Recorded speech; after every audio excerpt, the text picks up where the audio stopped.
Las tuberías quizás son uno de los medios más eficientes de transportar fluidos, es decir, gases o líquidos de un lugar a otro.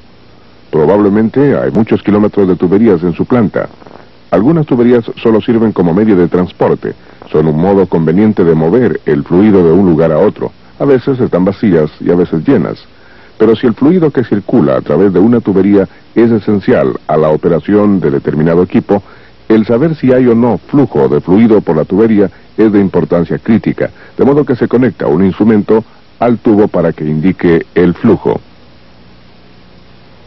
Algunas veces se necesita aún más información. No es suficiente saber que hay flujo, de manera que se instala un instrumento que pueda medir la cantidad del flujo que está circulando a través del tubo a todo momento.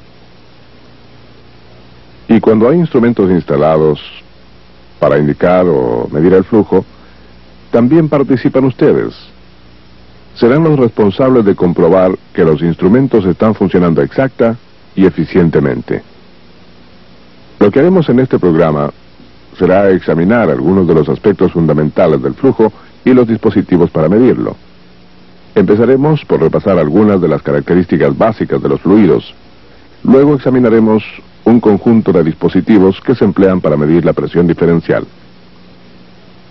Probablemente ya saben que la presión diferencial se define comúnmente como la diferencia entre dos presiones relacionadas.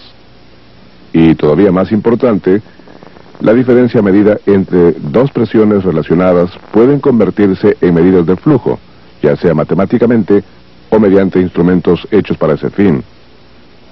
Veremos algunos de los dispositivos utilizados para crear una diferencia en la presión. Luego veremos unos que miden esa presión. De ahí pasaremos a la relación entre la presión diferencial y el flujo de fluido. Y concluiremos con unos ejemplos de cómo la diferencia de presión puede convertirse en una medida de flujo.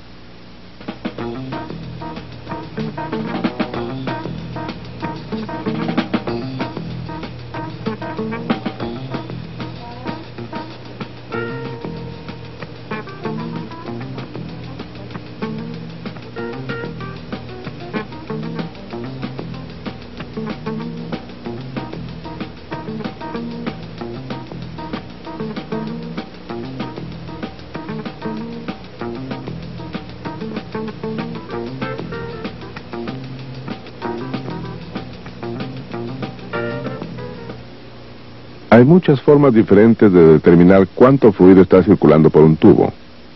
Nos concentraremos en cómo se relaciona la presión diferencial al flujo. Empezaremos la investigación viendo brevemente dos características del flujo de fluido: presión y velocidad. La presión es importante porque la forma en que fluye un fluido la determina en parte la presión sobre el fluido y la presión de sí mismo. Ya saben que la presión se define como fuerza dividida por superficie. El fluido en un tubo ejerce la presión de dos formas.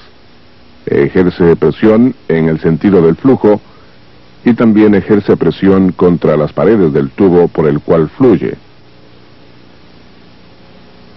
Es esta segunda presión la que nos interesa principalmente, como verán en un minuto. Por ahora, pasemos a la siguiente característica del flujo: la velocidad.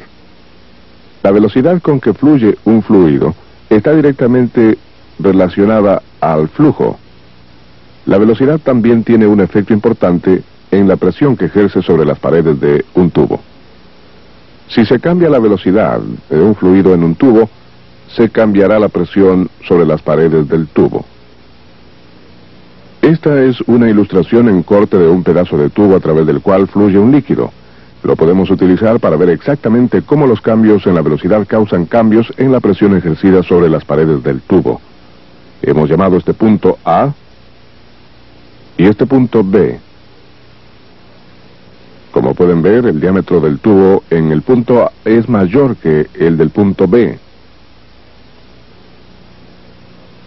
Ahora, vamos a suponer que tenemos una cantidad dada de litros por minuto que están circulando por el tubo en el punto A, y ese fluido ejerce una determinada presión sobre la pared del tubo en el punto A.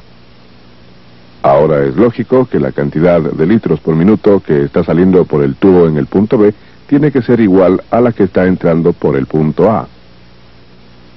Como el diámetro del tubo es menor en el punto B, la única manera en que esto puede ocurrir es si la velocidad del líquido en el punto B aumenta. Aún más, y más importante para nuestra presentación, a medida que aumenta la velocidad del fluido, disminuye la presión sobre las paredes del tubo en el punto B.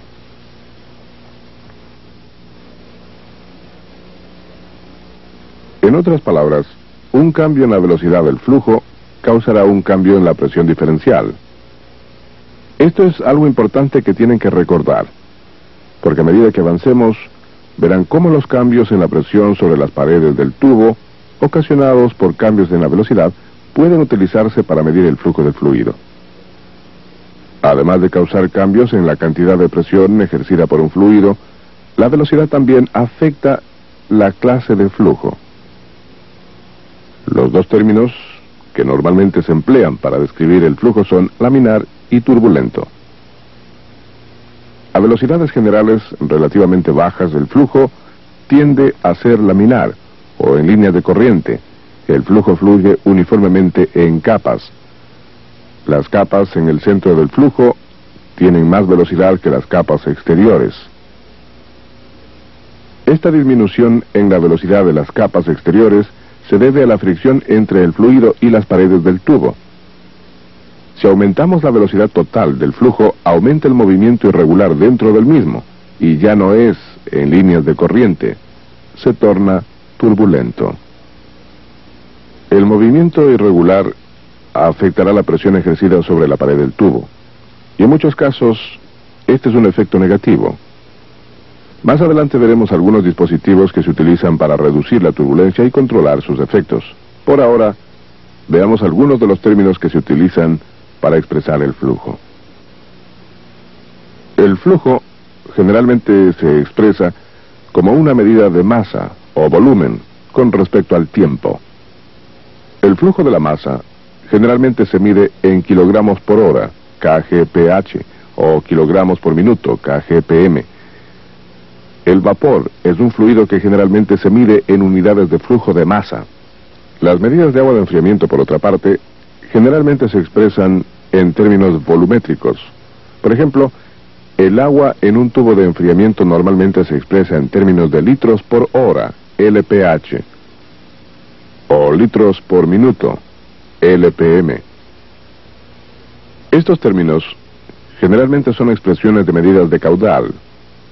Una medida de caudal es la cantidad de fluido que pasa por determinado punto en un período específico.